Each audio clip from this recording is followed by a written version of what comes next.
Hello everyone, আজকে চলে আসলাম নতুন একটি রেসিপি নিয়ে। রেসিপিটি হচ্ছে গরুর কলিজা ভুনা।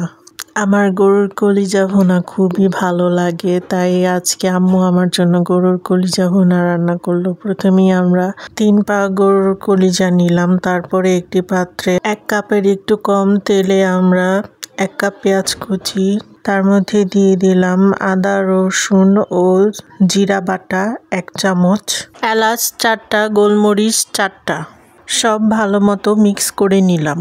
স্বাদ মতো লবণ দিলাম, 1/2 চামচ হলুদ, সামান্য পরিমাণ জিরার গুঁড়া, মরিচের গুঁড়া 1 চামচ, ধনিয়ার গুঁড়া 1 চামচ। সব মশলা এখন ভালোভাবে মিক্স করে নিব। সামান্য পরিমাণ পানি দিয়ে মশলাগুলো কষিয়ে নিব। মশলা কষানোর পর আমরা সব গরুর কলিজাগুলো দিয়ে ভালো মতো মিক্স করে নিব। 5 মিনিট আমরা এভাবেই মশলাগুলো কষিয়ে নিব। তারপরে দিয়ে দিব 3টি তেজপাতা।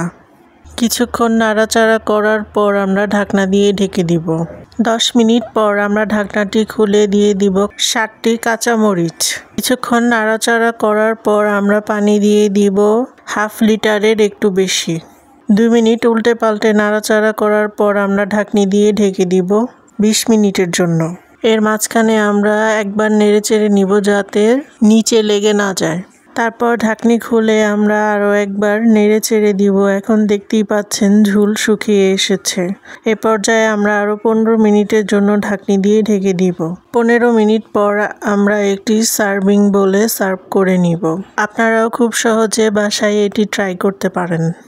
ভিডিওটি ভালো লাগলে please like, comment, share with your friends and family, and don't forget to subscribe our channel Sunny Road Vlogs and hit the bell icon. Please follow our Facebook page Sunny Road Vlogs. সবাই ভালো থাকবেন। ওকে, tata, by.